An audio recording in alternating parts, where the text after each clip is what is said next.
என் இனிய உறவுகளே, நாம் இன்று 26/3/25 இருக்கின்றோம். ஆவியான எங்கள் அன்பு தெய்வமே, அடியோராகி எங்களை ஆட்கொண்டு நடத்துமே. அன்னையே, பாசத்தோடும் நீங்கள் எப்படி இயேசுவை அரவணைத்து வளர்த்தீர்களோ அதேபோல் எங்களையும் அரவணைத்து வளர்க்க இதோ நாங்களும் உங்களோடு சேர்ந்து இந்த கல்வாரி பாதையில் செல்கிறோம். இந்த நாட்களில் நாம் தினம் தொடர்ந்து வாசித்து கொண்டு வருகிற சங்கீத தொடர்ச்சி திருப்பாடல்கள் 77, 4, 5, 6. இன்றைய முதல் வாசகம் இணை சட்ட நூலிலிருந்து 4:1, 5:9. மோசே மக்களை வழிநடத்தி அவற்றை பிள்ளைகளுக்கும் பேரப்பிள்ளைகளுக்கும் மறவாமல் எடுத்து சொல்லுங்கள் என்ற இறைவனின் கட்டளைகளையும் இறைவனுடைய அற்புத அதிசயங்களையும் நமக்கு எடுத்து சொல்கின்றது. இன்றைய மத்தேயு தூய நற்செய்தி வாசகம் 5:17-19. இயேசுவின் அந்த ஒரு முழுமையான அந்த சீடர்களை நோக்கி இயேசு கூறுகிறது, திருவிவிலியம் அழியாது என்பதனை அவர் அவர்களுக்கு எடுத்து சொல்கின்றார். என் அன்புள்ளங்களே, நமது இறைவனைப் போல் நம்மோடு நெருங்கி வாழ்கின்ற தெய்வம் வேறு எவரும் இல்லர். நம்மை போன்ற ஆசீர்வதிக்கப்பட்ட மக்களும் இல்லை. நமது இறைவன் எங்கோ காணாத தூரத்தில் வாழ்பவர் அல்ல, நம்மோடு வாழ்பவர். நம்மீது கொண்ட அன்பினை விண்ணகம் துறந்து மண்ணகம் பிறந்து நம்மை போன்று மனிதராக வாழ்ந்து நம்முடைய இன்ப துன்பங்கள், வியாதி, வருத்தங்கள், போராட்டங்கள், சோதனைகள் அனைத்தையும் அறிந்தவராக இருக்கின்றார். நமக்காக எவ்வளவோ பாடுகளை ஏற்று சிலுவையில் மறித்து நமது அன்பை காண்பித்தார். இப்படி நம்மை அன்பு செய்யும் இறைவனின் கட்டளைகளை கடைபிடிக்கும் போது தான் நாமும் அவரை அன்பு செய்கிறவர்களாக மாறுவோம். இயேசுவின் போதனைகளில் இயேசுவின் சீடர்கள் அதிகம் புரிந்து கொள்ள முடியாத போதனைகளில் ஒன்று உயிர்ப்பு.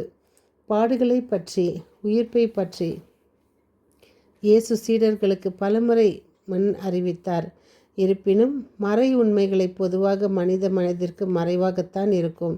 இயேசுவின் உடல் கல்லறையில் அடக்கம் செய்யப்படுகின்றது. அதோடு சேர்த்து சீடர்களின் விசுவாசமும் அடக்கம் செய்யப்படுகின்றன.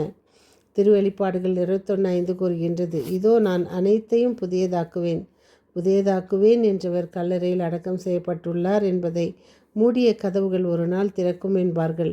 மூடிய கல்லறையும் ஒரு நாள் திறக்கும். அது உயிர்ப்பின் நாள். நம்பிக்கை இழந்த சீடர்களுக்கு நம்பிக்கை ஊட்டியவர் உயிர்த்த ஆண்டவர். அதனால் தான் ஆதி திருச்சபையில் கிறிஸ்தவர்களுடைய போதனைகளை அதிகமாக இயேசுவின் பாடுகள் பற்றியும் உயிர்ப்பை பற்றியும் இருந்தன. எப்படி இழப்பு ஒரு மனிதனால் உலகில் நுழைந்ததோ அதேபோல் கிறிஸ்து என்னும் ஒருவரால் உலகம் உயிர்ப்பு பெறும். 1 கொரிந்தியர் 15:22 புனித பவுலடிகளார் அழகாக கூறுகின்றார், ஆதாமை முன்னிட்டு அனைவரும் சாவுக்கு உள்ளானது போல கிறிஸ்துவை முன்னிட்டு அனைவரும் உயிர் பெறுவர். கிறிஸ்தவர்கள் பெற்றிருக்கும் மாபெரும் கொடைகளுள் ஒன்று கிறிஸ்துவின் உயிர்ப்பிலே நாம் அனைவரும் பங்கு பெறுவது. இயேசுவின் உயிர்ப்பிலே பங்கு பெற நாமும் அவரை போல் சிலுவையின் பாடுகளில் தினம் அன்னையோடு பங்கு பெற முயற்சி செய்வோம், தயாராக இருப்போம். 2 தீமோத்தி 11 சொல்வது போல இதை தெளிவுபடுத்துகிறது. நாம் அவரோடு இருந்தால் அவரோடு வாழ்வோம். அன்பு இறைவா, இதோ இந்த காலை வேளையிலே எங்களை தட்டி எழுப்பி புதுக்கிருபை தந்து எங்களை வழிநடத்தி இதோ இந்த விடியலை காண செய்தமைக்காக நன்றி. தூங்காமல் ஜெபிக்கும் வரம் தாங்கப்பா, விழித்திருந்து ஜெபிக்கும் வரம் தாங்க. தூங்கினால் எதிரி களை விதைப்பான்.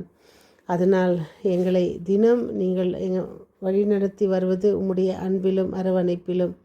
இதோ நோயாளிகள், ஹாஸ்பிட்டலில் இருப்போர் மற்றும் தேவையில் உழல்வோர் அனைவருக்காகவும் உங்களுடைய அன்பை காட்டுங்க. யாருக்கெல்லாம் உங்கள் உதவி தேவைகளோ அவர்களை ஆசீர்வதிங்க. ஏதோ விசேஷமாக பிரிந்த குடும்பங்களை ஒன்று சேருங்க. திருமணம் ஆகாதவர், வேலை இல்லாதவர் மற்றும் குழந்தை பாக்கியம் இல்லாதவர் இவர்கள் அனைவருக்கும் ஆசீர்வாதத்தை கொடுங்க. இதோ பரீட்சை எழுதி கொண்டிருக்கும் ஒவ்வொரு மாணவ மணிகளையும் தொட்டு ஆசீர்வதிங்க. அவர்களுடைய நினைவுகளை ஆசீர்வதிங்க. அவர்களுக்கு இந்த உலக பிரகாரமான எழுதக்கூடிய அந்த பரீட்சையில் அவர்கள் வெற்றி பெற நீங்கள் அவர்களோடு இருப்பீர் என்று நம்புகிறோம். இறைவா, இரவு முழுவதுமாக வானத்துதர்களை எங்களை சுற்றி நிற்க வைத்தீர். எங்களுக்கு எந்த ஒரு தீங்கும் ஏற்படாமல் எங்களை கண்விழிக்க வைத்தீர். உமக்கு நன்றி கூறுகின்றோம். ஒவ்வொரு நாளும் இதை போல் எங்களை காத்து வழி நடத்த வேண்டும் என்று இயேசுவின் நாமத்தில் ஜெபிக்கிறோம் எங்கள் ஜீவனுள்ள நல்ல பிதாவே, ஆமென். மீண்டும் சந்திக்கும் வரை உங்கள் அன்பு தோழி.